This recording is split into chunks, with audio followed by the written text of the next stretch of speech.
Throughout NBA history, we've seen a countless number of superstars ranging from Bill Russell and Wilt Chamberlain up to Larry Bird, Magic Johnson, all the way to Michael Jordan and LeBron James.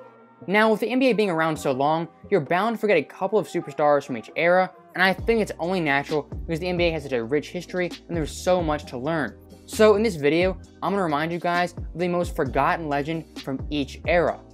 Now, the first era we're going to take a look at is the 1950s, and the player I chose was Bob Pettitt. And Bob Pettitt, he is looked at as one of the innovators of the power forward position, as he was able to play back to basket, as well as face up and shoot a nice mid-range jump shot. And Pettitt, he was most known for being a great rebounder on both the offensive and defensive glass, and he was also a great scorer, averaging 26.4 points per game for his career, as well as 16.2 rebounds. And for his career, he never averaged under 20 points per game, and he never averaged under 10 rebounds.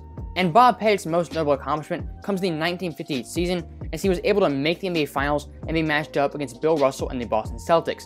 Now, in this series, Bob Pettitt, he averaged 29.3 points per game, 17.0 rebounds, while shooting 42.3% from the field.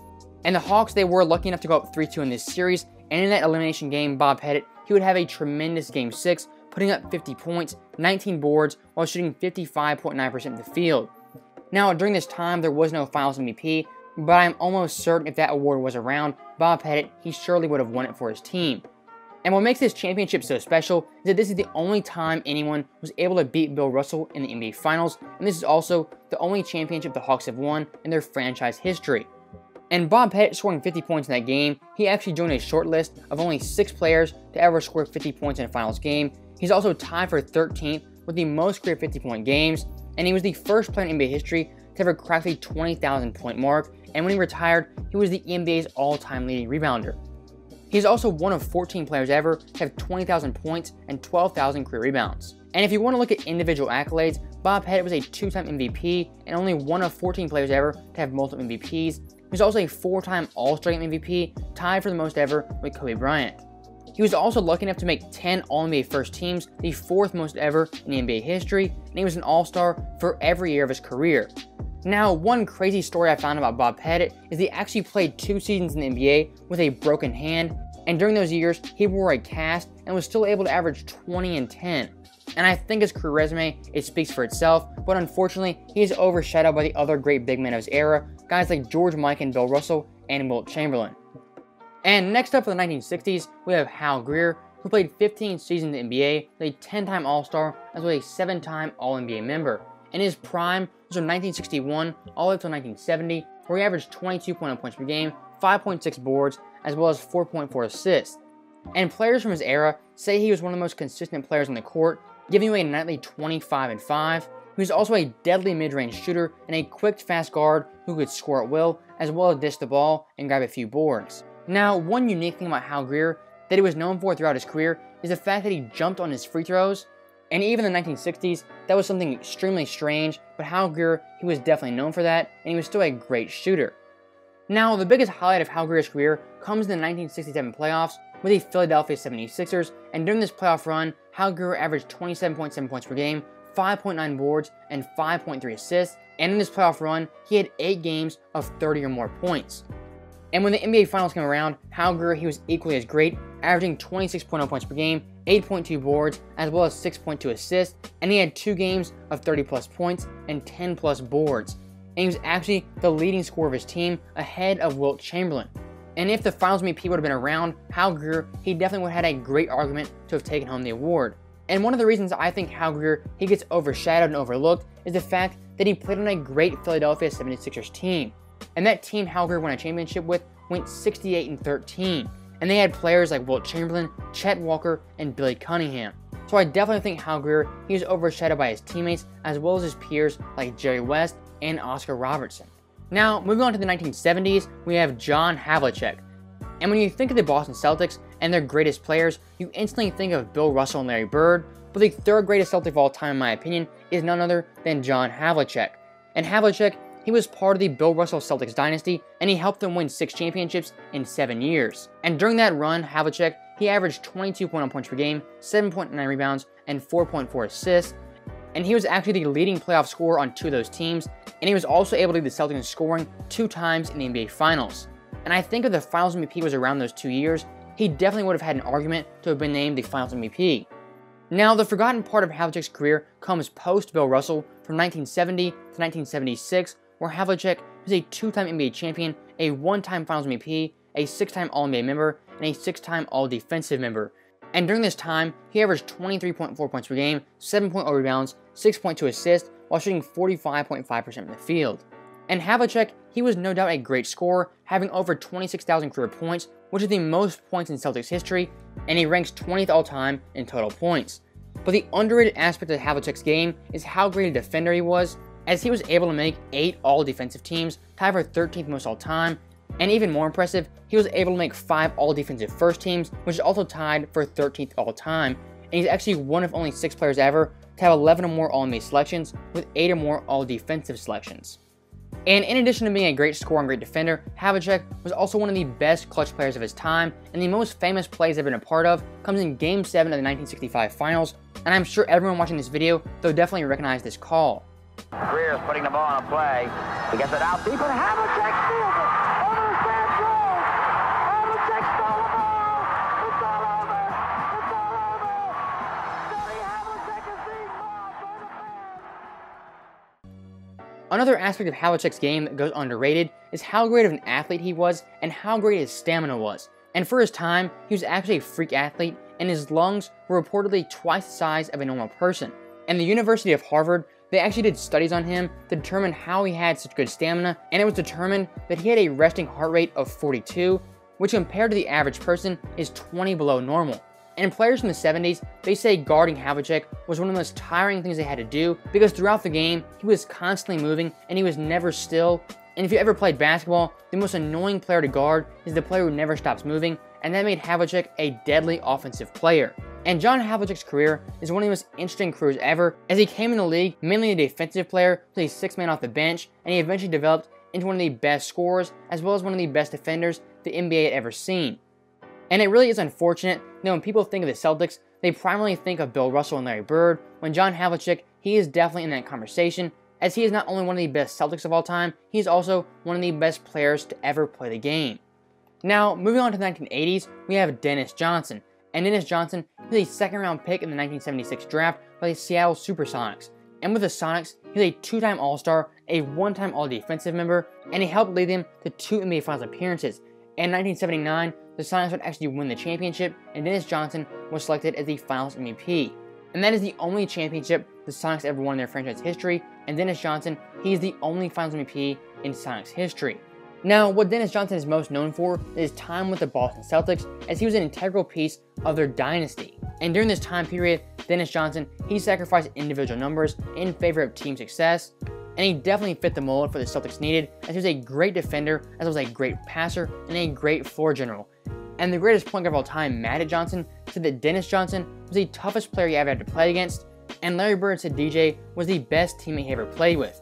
And the chemistry between Larry Bird and Dennis Johnson, it is widely documented, as the two almost had a telepathic ability to know when the other one was open, and they both just had perfect timing, and they knew how to fit the ball in the tiniest of places, and they were always 2 to 3 steps ahead of the defense when it came to passing the basketball. Now, I really want to focus on how great a defender Dennis Johnson was, as he was selected to 9 all-defensive teams, and throughout NBA history, there's only been 6 guards ever who've been selected to 9 or more all-defensive teams. And Dennis Johnson, he is one of those players, along with Jason Kidd, Chris Paul, Gary Payton, Kobe Bryant, and Michael Jordan. And DJ, he was also selected to 6 all-defensive first teams, and throughout NBA history, there's only been 7 guards ever to be selected to that many all-defensive first teams. Those players being Michael Jordan, Kobe Bryant, Gary Payton, Chris Paul, Walt Frazier, and yes, Dennis Johnson. And if you look at the players who were able to accomplish both those feats, you only have 5 players, those being Michael Jordan, Kobe Bryant, Chris Paul, Gary Payton, and Dennis Johnson. So yes, Dennis Johnson, he was one of the best perimeter defenders of all time, and I think he definitely goes overlooked when talking about the dynasty Boston Celtics. Now, next up we have the 1990s, and the most forgotten legend from that era, I would say, is none other than Kevin Johnson. Now, you've probably heard the name Kevin Johnson, but I don't think you know just how great he actually was.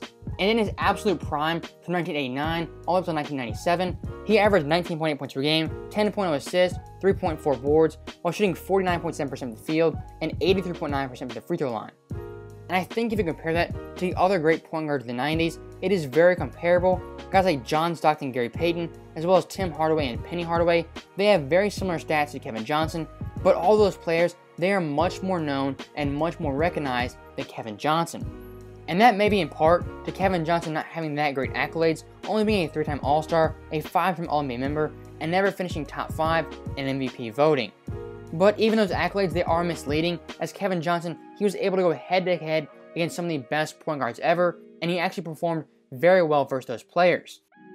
In 1989, he averaged 23.3 points per game, 12.8 assists, 2.3 boards, and shot 52.5% in the field. Another great point guard of the 90s that Kevin Johnson matched up against was John Stockton in the 1990 playoffs. Now Kevin Johnson in this series, he would average 19.8 points per game, 9.2 assists, 2.8 boards, while shooting 42.1% from the field. And the Suns, they would win this series in 5 games, and I definitely think Kevin Johnson, he outperformed John Stockton. Now the last really great point guard Kevin Johnson played in the playoffs was Gary Payton, and in this series, the Suns, they would beat the Sox 4-3, and Kevin Johnson, he would average 15.9 points per game, 7.0 assists, 2.0 boards, while shooting 46.6% from the field. And I think he definitely outplayed Gary Payton, one of the best point guards of the 90s. Now, some notable accomplishments Kevin Johnson has: he is one of 3 players ever to average 20 and 12 for 3 seasons, the other 2 players being Magic Johnson as well as Isaiah Thomas. And he's only one of 2 players ever to average 20 and 12 on 50% shooting, the only other player being Magic Johnson, the greatest point guard of all time. And in addition to that, Kevin Johnson, he ranks 3rd all time when it comes to players having the most seasons with over 1,000 points and over 500 assists with 11. The only 2 players who have more are LeBron James and Oscar Robertson, 2 of the greatest players to ever play the game. And one of the big reasons I would say Kevin Johnson is underrated, like many players from the 90s, is the fact that he played the Michael Jordan era. And Kevin Johnson, he actually squared off against MJ in the 93 finals, and in that series, he was the 2nd best player on his team, behind only Charles Barkley. So I think that definitely counts for something, that Kevin Johnson, he was the 2nd best player on a championship caliber team. So that is why I think Kevin Johnson is the most forgotten legend of the 90s. And moving on to the 2000s, we have Ben Wallace. And Ben Wallace, he is one of the best undrafted players in NBA history, and he quite literally had to work for everything he got, as he started his career out as a bench warmer on the Washington Bullets, and he worked his way up to being one of the best defenders in the NBA on the Detroit Pistons. And in Ben Wallace's absolute prime, from 2001 all the way up to 2006, he averaged 7.9 points per game, 12.9 boards, 2.8 blocks, was a 4-time Defensive Player of the Year. Also during this stretch, he was a 5-time All-Defensive member, a 2-time rebounding leader, a 1-time block leader, and a 4-time All-Star. And with Ben Wallace's great defensive play and his non-stop energy, he was able to help lead the Pistons to just 2 NBA Finals appearances, and in the 2004 Finals, he averaged 10.8 points per game, 13.6 boards, 1.0 block, while shooting 47.8% from the field. And in the closeout game of that series, he had 18 points, 22 boards, and shot 61.5% from the field. And this 2004 Pistons team, they might be the best defensive team ever, as they have the NBA record for holding teams under 70 points with 11, and they have the most consecutive teams held under 100 points with 36. And that is in large part due to the defensive play of Ben Wallace. And Wallace, he was unquestionably a great rebounder, as well as a great shot blocker. And if you look at the players in NBA history who have the most seasons with 1,000 rebounds and 100 blocks, Ben Wallace, he is tied for 2nd all time with Dikembe Mutombo, Kareem Abdul-Jabbar, and Elvin Hayes with 4 seasons. The only player with more is Dwight Howard with 5, who was the best center in the NBA from the late 2000s up to the early 2010s. And if the NBA had an award for players who give the most effort, Ben Wallace, he would have found himself atop that list more than a couple of times due to his non-stop energy and just his tenacity on both ends of the court, grabbing offensive rebounds as well as defensive rebounds and blocking tons and tons of shots. So the 2000s, that is the last era I'm going to do, and I think it is too early to do the 2010s, and I think down the road we'll have some more clarity as to who the underrated legends are, but right now I think it's too early to see which players are underrated and which players are really forgotten. And if I had to pick a player who I think will become underrated in time, I do think it is Draymond Green, because his numbers, they don't really stick out to you, but his defensive impact for people who watched him, it was definitely unquestioned. And going forward, I think he'll be one of the most underappreciated players, because his playstyle and his personality, it kind of does rub people the wrong way, and that is mainly Draymond's fault. But in the future, I think Draymond, he will be one of the most forgotten and one of the most overlooked legends there ever has been. So with that being said, I just gave you guys my most forgotten legends, ranking 50 all the way up to 2000. So let me know what you thought of my choices, and if you have any other players you thought are underrated, let me know in the comments below. I'll definitely be interested to see who you guys think are the forgotten legends of the NBA. So with that being said, thank you guys for watching. I'll see you guys next time.